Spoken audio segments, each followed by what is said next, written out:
नमस्कार, जनसत्ता में आपका स्वागत है। मैं हूं उपेंद्र कुमार और आपके लिए लेकर आया हूं आज की ताज़ा और बड़ी खबरें। लखीमपुर खीरी में उप मुख्यमंत्री केशव प्रसाद मौर्य के दौरे को लेकर किसानों के विरोध प्रदर्शन के दौरान हुए बवाल में अब तक 8 लोगों की मौत हो गई है।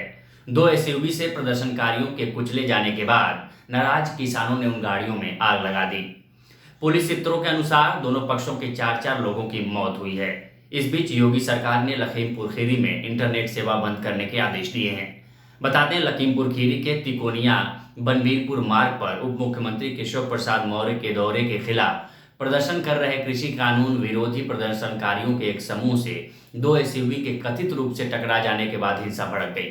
प्रदर्शनकारियों को कुचले जाने की घटना से नाराज लोगों ने 2 गाड़ियों को जबरन रोककर उनमें आग लगा दी। वहीं इस मामले पर केंद्रीय गृह राज्य मंत्री अजय कुमार मिश्रा ने कहा कि इसमें उनके बेटे की कोई संलिप्तता नहीं है। केंद्रीय गृह राज्य मंत्री ने दावा किया कि उस दौरान कार्यकर्ताओं ने नहीं बल्कि किसानों ने कार्यकर्ताओं पर हमला किया था। उत्तर प्रदेश के मुख्यमंत्री योगी आदित्यनाथ ने लखीमपुर खीरी की घटना को दुर्भाग्यपूर्ण बताया है। उन्होंने कहा कि यूपी सरकार इस घटना के तह में जाएगी और सभी अराजक तत्वों को बेनकाब करेगी।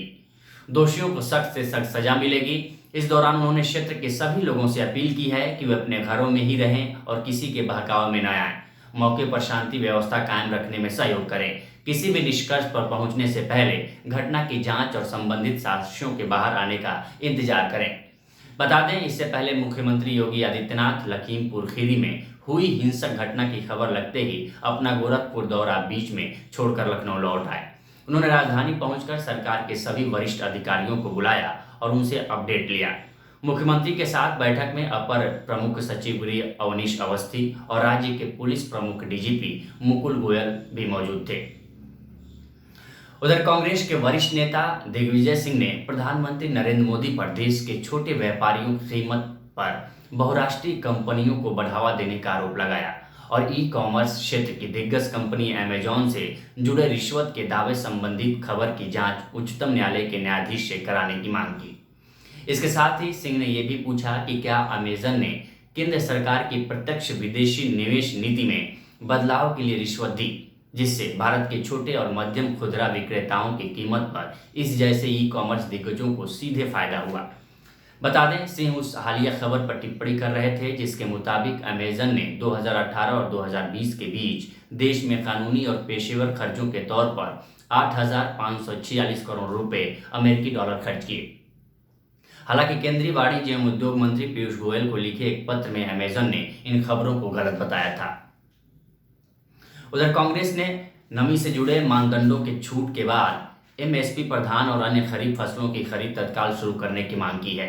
कांग्रेस के मुख्य प्रवक्ता रणदीप सुरजेवाला ने आरोप लगाया कि सरकार खरीद में देरी करके और धान में नमी की मात्रा के मानदंडों में ढील नहीं देकर एमएसपी खत्म करने की साजिश कर रही है। उन्होंने मांग की कि केंद्र उन किसानों को 7 दिनों के भीतर राष्ट्रीय आपदा राहत कोष से मुआवजा दे जिनकी फसलें हाल में हुई बारिश से बर्बाद हो गई हैं। सुरजेवाला ने एक बयान में आरोप लगाया कि किसानों और मजदूरों की रोजी रोटी पर हमला करने की साजिश करना नरेंद्र मोदी नेतृत्व वाली सरकार की आदत बन गई है। पहले धान और अन्य फसलों की खरीद में देरी हो रही थी और अब वे धान में नमी की मात्रा के मानदंडों में ढील नहीं देकर किसानों की आजीविका पर चोट कर रहे हैं। बता दें, केंद्र ने पंजाब और हरियाणा में 3 अक्टूबर से धान खरीद शुरू करने का आदेश जारी किया था। हालांकि इससे पहले केंद्र ने भारी बारिश के कारण 11 अक्टूबर तक खरीद स्थगित कर दी थी, जिसके बाद किसानों ने विरोध प्रदर्शन किया था। तब जाकर केंद्र ने दोबारा धान खरीद शुरू करने का आदेश जारी किया था। उधर मुंबई के तट से दूर क्रूज शिप में प्रतिबंधित मादक पदार्थ की जब्ती के मामले में अदालत ने बॉलीवुड सुपरस्टार शाहरुख खान के बेटे आर्यन खान और 2 अन्य को 4 अक्टूबर तक के लिए एनसीबी की हिरासत में भेज दिया है। एनसीबी के वकील अद्वैत सेठना ने जांच प्रारंभिक अवस्था में होने और मादक पदार्थों की आपूर्ति करने वालों को पकड़ने के लिए और छापेमारी की कार्रवाई पर हवाला देते हुए आरोपियों को 2 दिन की हिरासत देने का अनुरोध किया था। वहीं आर्यन खान के वकील सतीश माने शिंदे ने तर्क दिया कि उनके मुवक्किल को क्रूज शिप पर आयोजित कार्यक्रम के आयोजक ने आमंत्रित किया था। उनके मुवक्किल के पास अपराध में संलिप्तता का संकेत करने वाली कोई सामग्री नहीं मिली। न तो उन्होंने प्रतिबंधित सामग्री रखी थी और न ही सेवन किया था। हालांकि मान शिंदे ने कहा कि मैं 1 दिन की एनसीबी हिरासत को तैयार हूं ताकि हम नियमित अदालत के समक्ष जमानत की अर्जी दाखिल कर सकें। अब जाते जाते बात कर लेते हैं भारत में कोरोना की स्थिति की।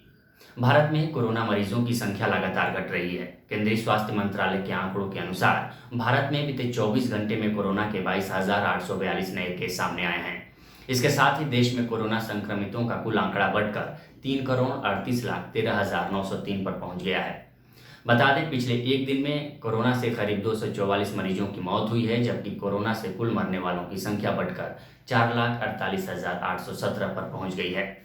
वहीं देश में कोरोना के एक्टिव मरीजों की संख्या 2,70,557 रह गई है। अभी के लिए बस इतना ही। बाकी देश दुनिया की तमाम खबरों के लिए बने रहिए जनसत्ता के साथ।